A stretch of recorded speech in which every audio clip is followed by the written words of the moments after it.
आज का विषय अंधश्रद्धा का विज्ञान। अध्याय 1।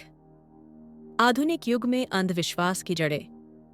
21वीं सदी में जब हम चांद और मंगल तक पहुंच चुके हैं, तब भी लोग नजर उतारने, ग्रह शांति या तांत्रिक उपायों पर क्यों भरोसा करते हैं? क्या विज्ञान सब कुछ नहीं समझा सकता? या फिर हम आज भी अपनी सोच में पुराने जमाने के अंधकार से बाहर नहीं निकले? अंधश्रद्धा का विज्ञान, अध्याय 1। सोच का अंधेरा और तर्क का उजाला। नरेंद्र दाभोलकर लिखते हैं, अंधश्रद्धा वह विश्वास है जो बिना तर्क और बिना प्रमाण के स्वीकार कर लिया जाता है। मतलब अगर किसी चीज को सिर्फ इसलिए मान लिया जाए कि सब मानते हैं, तो वही अंधविश्वास है। आधुनिक उदाहरण, हॉरोस्कोप देखकर नौकरी या शादी का फैसला लेना, किसी पेड़ की पूजा इसलिए करना क्योंकि उससे धन मिलता है, औरत को अशुभ कहना अगर उसने पूजा के समय छींक दी, ये सब अंधश्रद्धा के आधुनिक चेहरे हैं। हर विश्वास गलत नहीं होता। विश्वास तब तक ठीक है जब तक वह तर्क और अनुभव पर आधारित हो। लेकिन जब हम बिना सवाल पूछे किसी भी चीज को मान लेते हैं, तो वही विश्वास अंधविश्वास बन जाता है। उदाहरण, अगर किसी को बुखार है और वह डॉक्टर के पास जाने के बजाय नींबू मिर्च बांधता है, तो वह बीमारी नहीं, सोच का शिकार है। आधुनिक दृष्टि, विज्ञान कहता है हर घटना का एक कारण होता है, जबकि अंधविश्वास कहता है हर घटना के पीछे कोई शक्ति है। दाभोलकर बताते हैं कि अंधविश्वास डर, अनजानपन और परंपरा से पैदा होता है। जब इंसान को किसी चीज की वजह समझ नहीं आती, तो वह किसी अलौकिक शक्ति को जिम्मेदार ठहरा देता है। आधुनिक उदाहरण, गांव में अगर बिजली गिर जाए तो कहा जाता है देवी नाराज हुई, जबकि विज्ञान कहता है ये एक विद्युत घटना है। इसी फर्क को समझना ही विज्ञान और अंधविश्वास के बीच की असली लड़ाई है। आपको लगेगा कि अंधविश्वास सिर्फ गांव या अशिक्षित लोगों तक सीमित है, पर सच ये है आज सोशल मीडिया पर भी चमत्कार, भूत वीडियो और ऊर्जा उपचार जैसी चीजें खूब चलती हैं। रात 12 बजे ये मंत्र सुनो और जीवन बदल जाएगा, लाखों व्यूज। 10 बार शेयर करो वरना बदकिस्मती आएगी। यह 21वीं सदी की डिजिटल अंधश्रद्धा है। दाभोलकर कहते हैं, विज्ञान कोई किताब नहीं, एक सोचने का तरीका है। विज्ञान सिखाता है कि हर दावे की जांच करो, हर परंपरा पर सवाल उठाओ और जो बात तर्क और प्रमाण से गुजर जाए उसे ही सच मानो। उदाहरण, अगर कोई कहे कि ताबीज से बुखार उतरता है तो उसका टेस्ट करो, अगर नहीं उतरा तो उस विश्वास को बदल दो। अंधविश्वास वो जाल है जिसमें इंसान खुद फंसता है और विज्ञान वो रोशनी है जो रास्ता दिखाती है। नरेंद्र दाभोलकर का पहला अध्याय हमें यही सिखाता है। सवाल पूछना पाप नहीं, बल्कि प्रगति की पहली सीढ़ी है। अगर आप भी सोच की आजादी में यकीन रखते हैं, तो इस वीडियो को लाइक करें, क्योंकि सच्चा धर्म है तर्क, करुणा और विज्ञान। अंधश्रद्धा का विज्ञान, भ्रम और अनुभव का विज्ञान। कभी आपने किसी को कहते सुना है, मैंने अपनी आंखों से देखा है, ये सच है। लेकिन क्या हर वो चीज जो हम देखते हैं सच होती है, या हमारा दिमाग हमें धोखा देता है? दाभोलकर कहते हैं, हमारा अनुभव हमेशा सत्य नहीं होता, क्योंकि अनुभव इंद्रियों पर आधारित होता है और इंद्रियां अक्सर भ्रमित होती हैं। उदाहरण, जब ट्रेन चलती है तो लगता है कि बगल वाली ट्रेन चल रही है। सूरज हमें हर सुबह पूर्व से उगता और पश्चिम में डूबता दिखता है, लेकिन असल में धरती घूम रही होती है, सूरज नहीं। यही अनुभव का भ्रम है।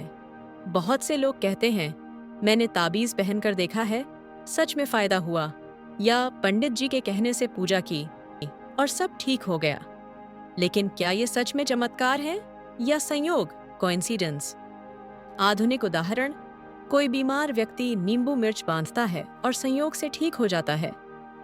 फिर वह मान लेता है कि नींबू मिर्च ने इलाज किया, पर वास्तव में उसका शरीर खुद ही ठीक हो रहा था। यही वह बिंदु है जहां अनुभव अंधश्रद्धा बन जाता है। विज्ञान कहता है हर भ्रम के पीछे दिमाग का एक पैटर्न होता है। उदाहरण, मृग तृष्णा, मिराज, रेगिस्तान में पानी दिखाई देता है, पर होता नहीं। भूत दिखना, दिमाग कभी कभी डर और अंधेरे में आकृतियां गढ़ लेता है। बे आवाज आई का भ्रम, नींद और जाग के बीच में दिमाग अक्सर आवाजें पैदा करता है। हम जो देखते या सुनते हैं वह हमेशा वास्तविकता नहीं होती, कभी कभी वह दिमाग का भ्रम होती है। दाभोलकर का कहना है, विज्ञान का रास्ता कठिन है लेकिन वही सच्चाई तक पहुंचता है। विज्ञान किसी भी अनुभव को सत्य मानने से पहले उसका परीक्षण एक्सपेरिमेंट करता है।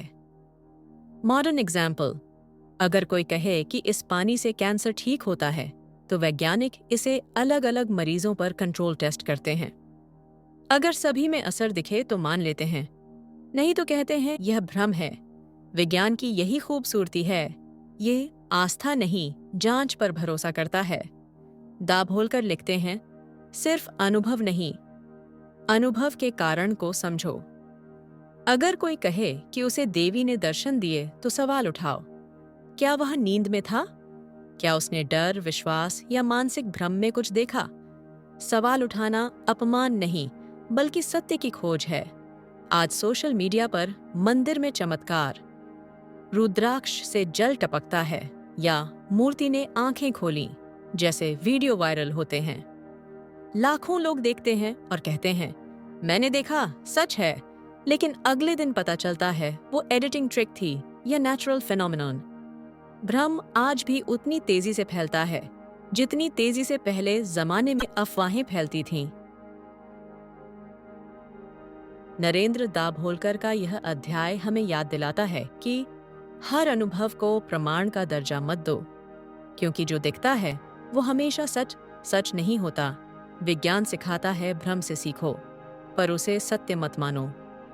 अब अगला अध्याय, जहां डर होता है वहां विश्वास जन्म लेता है, और जहां अंधा विश्वास होता है वहां व्यापार पनपता है। ये नरेंद्र दाभोलकर कहते हैं, अंधविश्वास की जड़ है भय।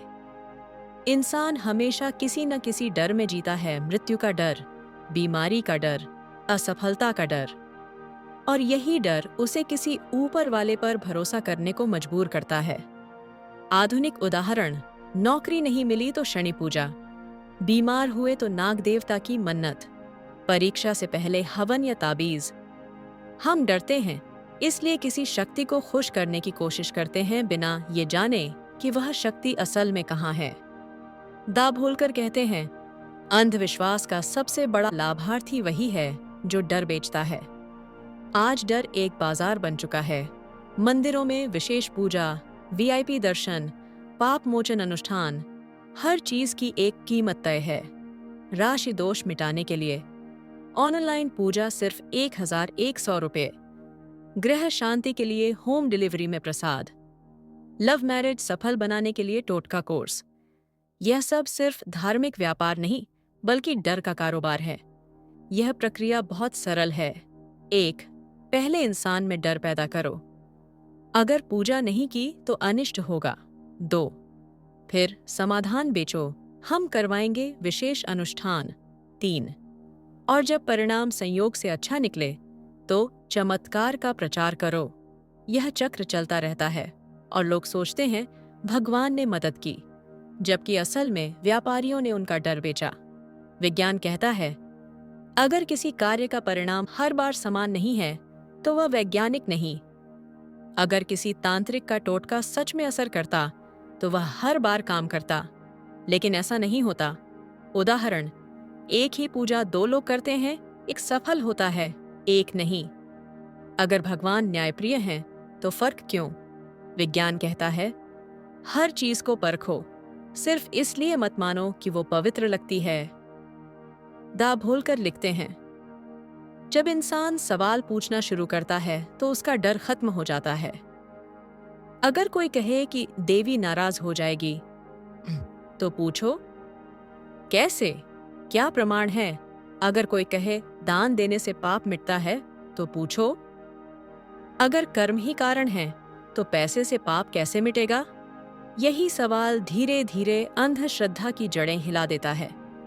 आज डर सिर्फ मंदिरों तक सीमित नहीं, सोशल मीडिया ने डिजिटल अंधविश्वास को जन्म दिया है। एग्जाम्पल, अगर ये संदेश 10 लोगों को नहीं भेजा तो बदकिस्मती आएगी। इस फोटो को शेयर करो वरना घर में संकट। यह सब पुराने डर का नया रूप है।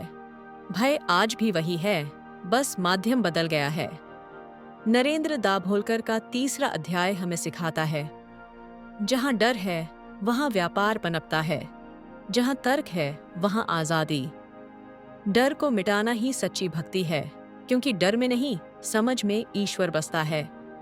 यह अध्याय सबसे दिलचस्प और गहरा है, क्योंकि इसमें बताया गया है कि चमत्कार वास्तव में मनुष्य के मन का खेल है, न कि किसी अलौकिक शक्ति का प्रमाण। कभी आपने सुना है, मूर्ति ने पसीना छोड़ा, नल से दूध निकला, या बाबा ने हाथ बढ़ाया और पानी रुक गया? हम इन घटनाओं को चमत्कार कहते हैं, लेकिन क्या ये सच में दिव्य है या हमारे मन का भ्रम? नरेंद्र दाभोलकर कहते हैं, चमत्कार वो घटना है जिसका कारण हमें अभी समझ में नहीं आता, इसलिए हम उसे ईश्वर की शक्ति कह देते हैं। मतलब, चमत्कार अज्ञान का दूसरा नाम है। उदाहरण, पहले लोग बिजली को देवता का गुस्सा मानते थे। अब हम जानते हैं कि वह इलेक्ट्रिक डिस्चार्ज है। जब तक कारण समझ में नहीं आता, वह चमत्कार लगता है। जैसे ही कारण समझ आता है, वह विज्ञान बन जाता है। दाभोलकर कहते हैं, इंसान चमत्कार इसलिए चाहता है क्योंकि उसे अपनी सीमाओं से परे कुछ चाहिए, कोई ऐसी शक्ति जो उसकी समस्याओं को बिना मेहनत के हल कर दे। यह इच्छा मनोवैज्ञानिक पलायन है। एग्जाम से पहले छात्र कहते हैं, भगवान पास करवा देंगे। कोई बीमार व्यक्ति सोचता है, बाबा के आशीर्वाद से ठीक हो जाऊंगा। यह मन का तरीका है आशा बनाए रखने का, लेकिन इसी के सहारे अंधश्रद्धा जड़ पकड़ती है। दाभोलकर ने कई बार ऐसे चमत्कारों का भंडाफोड़ किया था। उदाहरण, मूर्ति से दूध पीना, 1995। जब लोग मूर्तियों को दूध चढ़ा रहे थे, तो वास्तव में वह कैपिलरी एक्शन, दूध के सूक्ष्म छिद्रों में चढ़ने की भौतिक क्रिया थी। अग्नि से राख बनना। कई बाबा राख या फूलों से भस्म निकालते थे, पर वह सब स्लीव ट्रिक्स और जादूगरों के हाथ की सफाई थी। विज्ञान ने जब ये सब दिखाया तो चमत्कार की रहस्यमयता खत्म हो गई, लेकिन लोगों का विश्वास नहीं टूटा, क्योंकि मन अब भी आश्चर्य चाहता है। हमारा दिमाग कॉन्फर्मेशन बायस का शिकार होता है। मतलब, हम वही चीजें मानते हैं जो हमारे विश्वास को मजबूत करती हैं। एग्जाम्पल, अगर किसी को लगता है कि बाबा के पास शक्ति है, तो जब कुछ अच्छा होता है वो कहता है, देखो आबे, वाह हो, बाबा ने कर दिखाया। लेकिन अगर कुछ गलत होता है तो कहता है, शायद श्रद्धा में कमी रह गई। यानी चमत्कार सच हो या झूठ, विश्वास हमेशा बचा लिया जाता है। विज्ञान का कहना है, हर घटना का कारण होता है, बस हमें उसे ढूंढना है। दाभोलकर कहते हैं, चमत्कार पर विश्वास करना आसान है, पर उसका कारण ढूंढना इंसान को आजाद बनाता है। मॉडर्न एग्जाम्पल, पानी में देवी का चेहरा दिखा, रिफ्लेक्शन था। आवाज आई, अकूस्टिक एको था। भूत ने चीज गिराई, हवा का दबाव था। विज्ञान डर नहीं पैदा करता, विज्ञान डर मिटाता है। दाभोलकर कहते हैं, जो व्यक्ति सवाल पूछता है वह खुद एक मानव चमत्कार है। सवाल पूछना, जांचना और समझना, यही असली चमत्कार है, क्योंकि यही इंसान को भीड़ से अलग बनाता है। चमत्कार वो नहीं जो बिना कारण घटे, चमत्कार वो है जो कारण को खोजे। दाभोलकर का चौथा अध्याय हमें सिखाता है, जहां समझ होती है वहां अंधविश्वास मर जाता है। अगले अध्याय में हम जानेंगे धार्मिक नेताओं और समाज पर प्रभाव कैसे बनता है विश्वास का साम्राज्य। भारत में हर युग में भगवान से ज्यादा प्रसिद्ध उसके प्रतिनिधि रहे हैं। कभी तांत्रिक, कभी बाबा, कभी गुरु, जो कहते हैं हम तुम्हें मोक्ष दिला सकते हैं। पर क्या ये सच में मार्गदर्शक हैं या मन के व्यापारी? नरेंद्र दाभोलकर कहते हैं, नेता वही नहीं होता जो मार्ग दिखाए, बल्कि वो भी होता है जो दिशा को भटका दे। जब धर्म मार्गदर्शन का माध्यम था, तब गुरु एक प्रकाश थे, लेकिन जब धर्म व्यवसाय बन गया, तो गुरु ने खुद को ईश्वर का एजेंट घोषित कर दिया। मॉडर्न एग्जाम्पल, टीवी पर चमत्कारी बाबा का कार्यक्रम, भविष्य बताने वाले संत जिनके पास हर सवाल का तैयार जवाब है, सोशल मीडिया पर दैवी शक्तियों के माध्यम कहलाने वाले इन्फ्लुएंसर। दाभोलकर बताते हैं कि जहां डर और विश्वास का मेल होता है, वहां से धर्म एक संस्था बन जाता है और वहीं से शुरू होता है धार्मिक व्यापार।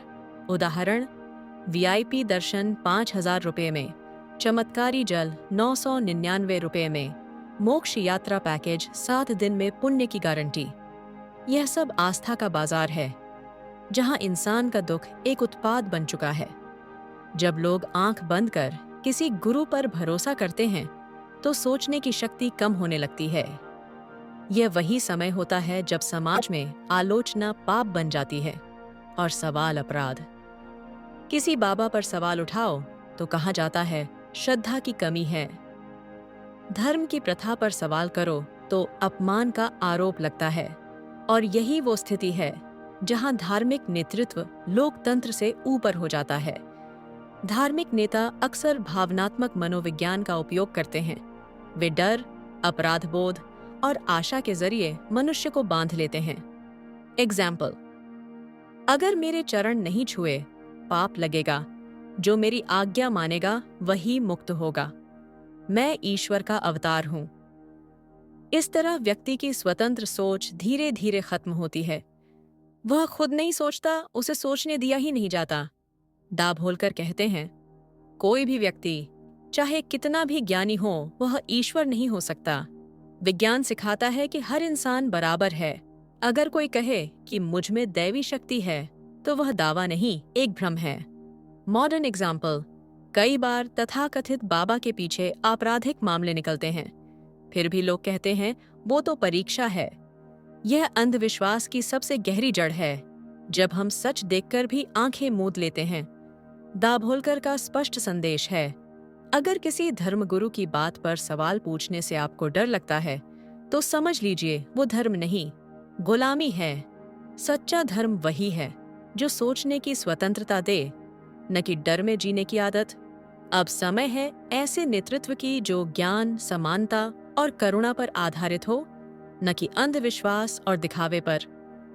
नरेंद्र दाभोलकर का 5वां अध्याय हमें याद दिलाता है, जो व्यक्ति खुद सोच सकता है, उसे किसी गुरु की जरूरत नहीं। अंधविश्वास का अंत किसी और से नहीं, हमारे सवाल पूछने के साहस से होगा। अब अगले अध्याय में हम जानेंगे तर्क, विज्ञान और समाज का भविष्य, यानी वह रास्ता जहां सोच की आज़ादी जन्म लेती है। क्या आपने कभी सोचा है कि अंधश्रद्धा की असली जड़ कहाँ है? क्या ये सिर्फ अज्ञानता है, या फिर समाज ने इसे हमारे अंदर डर बनाकर बसाया है? अब हम समझेंगे अंधश्रद्धा की जड़ें, डर और नियंत्रण का विज्ञान। मनुष्य के अंदर सबसे बड़ा डर होता है अनजान चीजों का डर। बिजली गिरने पर, बीमारी आने पर या किसी की मौत के बाद जो हम समझ नहीं पाते, उसी को दैवीय शक्ति या पाप का फल कह देते हैं। आधुनिक उदाहरण, कोविड-19 के समय कई लोगों ने माना कि यह भगवान का कोप है, जबकि विज्ञान ने बताया ये एक वायरस है जो इंसान से इंसान में फैलता है। लेकिन डर ने तर्क को दबा दिया और अंधश्रद्धा ने जन्म लिया। समाज और धर्म द्वारा नियंत्रण। दाभोलकर कहते हैं, अंधश्रद्धा सिर्फ मन की गलती नहीं है, ये समाज द्वारा पोषित एक व्यवस्था है। धर्म, परंपरा और गुरुओं ने डर का उपयोग किया है नियंत्रण के लिए। कहा गया, अगर पूजा नहीं की, ये भगवान नाराज हुई जाएगा। अगर दान नहीं दिया तो अगला जन्म खराब होगा। अगर सवाल पूछे तो पाप लगेगा। आधुनिक उदाहरण, आज भी टीवी पर ऐसे बाबा आते हैं जो कहते हैं, मेरे यंत्र से आपकी कास्टे किस्मत बदल जाएगी। ये सिर्फ अंधविश्वास नहीं, मानसिक शोषण है। विज्ञान क्या कहता है? विज्ञान कहता है डर को समझने का एकमात्र तरीका है ज्ञान और अनुभव। जब हम किसी घटना का कारण जानते हैं तो वह रहस्यमय नहीं रहती। उदाहरण के तौर पर, पहले लोग बिजली गिरने को देवता का क्रोध मानते थे। आज हमें पता है कि यह वातावरणीय बिजली है। अंधश्रद्धा खत्म करने के लिए तर्कशील समाज बनाना जरूरी है। घर, स्कूल और मीडिया सभी जगह सवाल पूछने की आज़ादी होनी चाहिए, क्योंकि जब सवाल मरते हैं तब अंधविश्वास जन्म लेता है। दाभोलकर का एक प्रेरक वाक्य, अगर किसी सवाल का जवाब भगवान जाने से दिया जाए तो समझो कि सोचने की प्रक्रिया खत्म हो गई है। अंधश्रद्धा का सबसे बड़ा हथियार है डर, और उसका इलाज है तर्क, क्योंकि जब इंसान सोचता है तो कोई उसे गुमराह नहीं कर सकता। अगले अध्याय में हम जानेंगे कि कैसे आर्थिक और राजनीतिक स्वार्थ अंधश्रद्धा को और गहराई से फैलाते हैं। क्या आपने गौर किया है, जहां अंधश्रद्धा होती है वहां सत्ता को सवालों से राहत मिल जाती है, क्योंकि जो जनता सोचती नहीं, सवाल नहीं पूछती, वो सबसे आसान शिकार होती है राजनीतिक और धार्मिक सत्ता के लिए। नरेंद्र दाभोलकर लिखते हैं, जहां जहां जनता अंधश्रद्धा में डूबी है वहां वहां सत्ता स्थिर है। प्राचीन समय से लेकर आज तक राजा, पुजारी और धर्मगुरु तीनों ने मिलकर लोगों के मन पर शासन किया है। कहा गया कि राजा ईश्वर का प्रतिनिधि है और जो उसके खिलाफ बोलेगा वो पाप करेगा। आधुनिक उदाहरण, कई राजनीतिक नेता आज भी धार्मिक चमत्कारों या देव आशीर्वाद का इस्तेमाल जनता को प्रभावित करने के लिए करते हैं। मंचों पर पूजा, मंदिर निर्माण या पवित्र यात्रा, इन्हें जनता की भावनाओं को साधने का हथियार बनाया जाता है।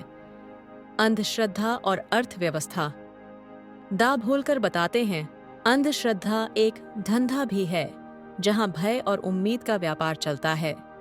लोगों को कहा जाता है, अगर 51 रुपए दान दोगे तो कष्ट मिट जाएगा, अगर अमुक ताबीज पहनोगे तो तरक्की होगी। इन सब के पीछे विज्ञान नहीं, लालच और अज्ञान का मेल है। आधुनिक दृष्टिकोण, 2014 में भारत में काला जादू विरोधी कानून एंटी सुपरस्टिशन लॉ लाया गया, जिसका उद्देश्य था ऐसे धोखों और तंत्र मंत्र के नाम पर हो रहे आर्थिक शोषण को रोकना। लेकिन इसका सबसे ज्यादा विरोध उन्हीं लोगों ने किया जिनकी रोजी रोटी अंधविश्वास के बाजार से चलती थी। सत्ता के लिए अंधविश्वासी जनता क्यों जरूरी है? सत्ता चाहती है कि जनता भावनाओं में उलझी रहे, वो विज्ञान, शिक्षा या समानता पर ध्यान न दे। इसलिए उसे चाहिए डर और चमत्कारों की कहानियां। उदाहरण, अगर सूखा पड़ा है तो देवता नाराज हैं, अगर चुनाव हारे तो ग्रह दोष था, अगर बाढ़ आई तो यह ईश्वर की परीक्षा है। इन बयानों का मकसद होता है वास्तविक कारणों जैसे नीतियों की असफलता या पर्यावरण की अनदेखी से ध्यान हटाना। दाभोलकर कहते हैं, लोकतंत्र वही है जहां नागरिक सोचते हैं, तर्क करते हैं और सत्ता से सवाल पूछते हैं। सच्चा लोकतंत्र तभी जीवित रहेगा जब हम आस्था और अंधविश्वास के बीच का फर्क समझेंगे। विज्ञान हमें सिखाता है, हर बात को परखो, जांचो और फिर मानो। आधुनिक उदाहरण, जब महाराष्ट्र के कुछ गांवों ने वैज्ञानिक सोच अपनाई, वहां चमत्कारिक पानी या देवता की मूर्ति से आंसू निकलने जैसी घटनाएं गायब हो गईं, क्योंकि लोगों ने कहा, पहले देखो, परखो, फिर भरोसा करो। अंधश्रद्धा का सबसे बड़ा दुश्मन है सवाल करने वाला नागरिक। और यही कारण है कि सत्ता, धर्म और व्यापार तीनों मिलकर चाहते हैं कि हम सवाल न पूछें। लेकिन अगर हम पूछने लगें तो हर सत्ता को जवाब देना पड़ेगा। अगले अध्याय में हम समझेंगे अंधश्रद्धा से मुक्ति का रास्ता, जहां दाभोलकर बताते हैं कि कैसे शिक्षा, विज्ञान और नैतिकता मिलकर एक तर्कशील समाज की नींव रखते हैं। अंधश्रद्धा को तोड़ना सिर्फ विरोध नहीं है, ये एक यात्रा है ज्ञान से समझ तक और समझ से स्वतंत्रता तक। नरेंद्र दाभोलकर का सपना था एक ऐसा समाज जहां इंसान डर से नहीं, तर्क से जिए। मुक्ति की शुरुआत शिक्षा से। दाभोलकर बार बार कहते हैं, अंधविश्वास वहीं टिकता है जहां सवाल मर जाते हैं। इसलिए सबसे पहला कदम है शिक्षा, लेकिन सिर्फ डिग्री वाली नहीं, ऐसी शिक्षा जो बच्चों को सोचना, परखना और असहमत होना सिखाए। आधुनिक उदाहरण, फिनलैंड जैसे देशों में बच्चों को विज्ञान सिखाने का मतलब सिर्फ फॉर्मूले याद कराना नहीं, बल्कि प्रयोगों के जरिए तर्क करना सिखाना है। अगर भारत भी यही अपनाए तो चमत्कार की जगह प्रयोग संस्कृति बनेगी, विज्ञान मुक्ति का औजार? दाभोलकर का स्पष्ट मत था, विज्ञान सिर्फ प्रयोगशाला की चीज नहीं, जीवन जीने की पद्धति है। जब हम विज्ञान को अपनाते हैं तो हम क्यों में पूछना शुरू करते हैं, और यही पहला कदम है आजादी का। उदाहरण, कभी लोग ग्रहण के समय खाना खाने से डरते थे। आज वैज्ञानिक समझ के कारण लोग जानते हैं कि ग्रहण सिर्फ खगोलीय घटना है, और अब बच्चे खुशी से उस समय फोटो खींचते हैं। दाभोलकर ने कहा था, धर्म अगर नैतिकता सिखाता है तो वह ठीक है, लेकिन अगर डर सिखाता है तो वह अंधश्रद्धा है। अंधश्रद्धा से मुक्ति सिर्फ तर्क से नहीं, बल्कि मानवता से भी आती है। अगर हम इंसानियत को समझें तो भूत प्रेत, पाप पुण्य या जाति भाग्य जैसी दीवारें गिर जाती हैं। आधुनिक उदाहरण, आज जब कोई बच्चा खून दान करता है या किसी की जान बचाता है, तो वो किसी धर्म के कहने पर नहीं, बल्कि मानवता के आधार पर करता है। यही असली आस्था है, मानव पर आस्था। नरेंद्र दाभोलकर ने सिर्फ किताबें नहीं लिखीं, उन्होंने एक आंदोलन खड़ा किया, अंधश्रद्धा निर्मूलन आंदोलन। उनका सपना था कि हर इंसान विचारशील नागरिक बने। उन्होंने कहा था, मेरी हत्या से अगर अंधश्रद्धा खत्म नहीं होगी तो कम से कम और 1000 लोग उठेंगे जो तर्कशीलता की मशाल जलाएंगे। और सच यही है, उनकी मृत्यु ने हजारों युवाओं को विज्ञान और तर्क की राह पर चलने के लिए प्रेरित किया। आज के डिजिटल युग में, जहां सोशल मीडिया पर झूठ और अफवाहें चमत्कारों से तेज फैलती हैं, वहां दाभोलकर का संदेश और भी ज्यादा जरूरी हो गया है। अब हमें अंधविश्वास से नहीं, जानकारी से डरना चाहिए, क्योंकि अगर हम सोच नहीं पाए तो जो चाहेगा हमें अपने हिसाब से चला लेगा। अंधश्रद्धा से मुक्ति कोई अंत नहीं, ये एक सतत प्रक्रिया है। हर सवाल, हर प्रयोग, हर नई खोज हमें अंधे विश्वास से उजले विचार की ओर ले जाती है। याद रखिए, विज्ञान हमारे मंदिरों में नहीं, हमारे दिमाग में होना चाहिए। अंधश्रद्धा का विज्ञान हमें यह सिखाता है कि डर से नहीं, जिज्ञासा से जियो, भक्ति से नहीं, बुद्धि से सोचो, और सबसे बढ़कर आस्था को सवाल करने का साहस दो। आज हम उस दौर में जी रहे हैं जहां तकनीक आसमान छू रही है, लेकिन इंसान का दिमाग अब भी कई बार अंधविश्वास की जंजीरों में बंधा हुआ है। इसीलिए नरेंद्र दाभोलकर की किताब अंधश्रद्धा का विज्ञान आज सिर्फ एक किताब नहीं, बल्कि एक चेतावनी बन चुकी है कि अगर हमने तर्क खो दिया तो हम फिर से अंधकार में चले जाएंगे। आज इंटरनेट हर घर में है, फिर भी झूठे चमत्कार, राशिफल और ऊर्जा बदलने वाले क्रिस्टल सोशल मीडिया पर लाखों बार शेयर होते हैं। लोग एआई और चैट जीपीटी तक से सलाह लेते हैं, पर अब भी किसी गुरु के कहने पर नींबू मिर्च लटकाते हैं। यह बताता है कि तकनीक ने जानकारी दी है, लेकिन सोचने की क्षमता नहीं बढ़ाई। दाभोलकर की किताब हमें याद दिलाती है, ज्ञान तभी शक्तिशाली है जब उसमें तर्क शामिल हो। राजनीति और धर्म के गठजोड़ में तर्कशीलता की जरूरत। आज कई जगह धर्म और राजनीति का मेल फिर से अंधश्रद्धा को बढ़ावा दे रहा है। कभी चमत्कारों से वोट मिलते हैं, कभी जाति और भाग्य के नाम पर नफरत फैलाई जाती है। दाभोलकर का संदेश था, धर्म अगर इंसान को सोचने से रोके तो वह धर्म नहीं, सत्ता का साधन बन चुका है। आज के भारत में यह बात और भी प्रासंगिक है, क्योंकि सवाल पूछना ही लोकतंत्र की आत्मा है। विज्ञान बनाम विज्ञान का दिखावा। हम चांद पर पहुंचे हैं, लेकिन धरती पर काला जादू और देवता की मूर्ति से आंसू वाली खबरें अब भी वायरल होती हैं। लोग वैक्सीन से ज्यादा झाड़ फूंक पर भरोसा करते हैं।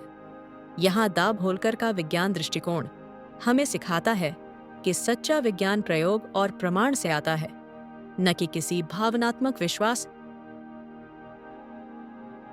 से। आज की युवा पीढ़ी सबसे ज्यादा सूचना देखती है, पर सबसे कम विवेक का इस्तेमाल करती है। अंधश्रद्धा का विज्ञान हमें सिखाता है कि हर विचार, हर मत, हर परंपरा को जांचना, परखना और तर्क के कसौटी पर परखना जरूरी है। दाभोलकर ने कहा था, अगर कोई चमत्कार सच है तो उसे विज्ञान की कसौटी पर रखो, अगर झूठ है तो उसे समाज से मिटाओ। आज जब भी कोई व्यक्ति वाई पूछता है वह दाभोलकर की सोच को आगे बढ़ा रहा होता है। उनकी हत्या ने उनके विचारों को नहीं मारा, बल्कि उन्हें अमर बना दिया। उनका संदेश आज भी हर नागरिक के लिए उतना ही जरूरी है। विश्वास रखो, लेकिन आंखें खोलकर। अंधश्रद्धा का विज्ञान आज सिर्फ अंधविश्वास के खिलाफ नहीं, बल्कि मनुष्य की स्वतंत्र सोच की रक्षा के लिए है। जहां धर्म, राजनीति और बाजार मिलकर सोच को नियंत्रित करते हैं, वहां यह किताब हमें याद दिलाती है, सवाल करना पाप नहीं, प्रगति की पहली सीढ़ी है। यह किताब बताती है कि अंधविश्वास से बड़ा खतरा है सोच का बंद हो जाना। यह युवाओं को प्रेरित करती है कि वे चमत्कार नहीं, विज्ञान को माने। और यह समाज को सिखाती है कि सच्चा धर्म वह है जो इंसान को सोचने की आज़ादी दे। कभी इंसान ने आग की खोज की थी अंधकार मिटाने के लिए। आज भी हमें एक नई आग जलानी है, अंधविश्वास और डर के अंधकार को मिटाने के लिए। नरेंद्र दाभोलकर की किताब अंधश्रद्धा का विज्ञान सिर्फ एक पुस्तक नहीं, एक आंदोलन है जो हर उस इंसान के अंदर की सोच को जगाने आया है, जिसने कभी सवाल करने की हिम्मत की थी। यह किताब हमें सिखाती है कि सच्चा धर्म भय में नहीं, बल्कि ज्ञान में है। भक्ति का मतलब आंखें बंद करना नहीं, बल्कि सत्य को देखना है जैसा वह है। जब इंसान सवाल पूछना बंद कर देता है, तब अंधश्रद्धा जन्म लेती है, और जब वह तर्क करना शुरू करता है, तब समाज आगे बढ़ता है। दाभोलकर ने हमें यही सिखाया कि विज्ञान केवल प्रयोग नहीं, जीवन जीने की एक पद्धति है। आज का समय वही कह रहा है कि अगर हम सोचेंगे नहीं, तो कोई और हमारे लिए सोचेगा। अगर हम सवाल नहीं करेंगे, तो कोई और हमें जवाब देगा झूठे चमत्कारों में, डर की कहानियों में और उन परंपराओं में जो हमें बांधती हैं। नरेंद्र दाभोलकर अब हमारे बीच नहीं हैं, लेकिन उनकी आवाज आज भी जिंदा है हर उस व्यक्ति में जो सच की तलाश में है, हर उस बच्चे में जो पूछता है क्यों, और हर उस समाज में जो सोचने की हिम्मत रखता है। अंधश्रद्धा का विज्ञान हमें यही सिखाता है कि इंसान का सबसे बड़ा धर्म है सत्य की खोज, और सबसे बड़ी पूजा है सोचना, परखना और तर्क करना। तो याद रखिए, डर नहीं, जिज्ञासा अपनाइए, विश्वास नहीं, विवेक जगाइए, क्योंकि जब सोच जीवित रहती है, तभी समाज प्रगतिशील बनता है। अगर आपको यह ऑडियो बुक पसंद आया हो, तो आप हमारी चैनल को लाइक, सब्सक्राइब जरूर करें ताकि हम फिर मिल सकें। धन्यवाद।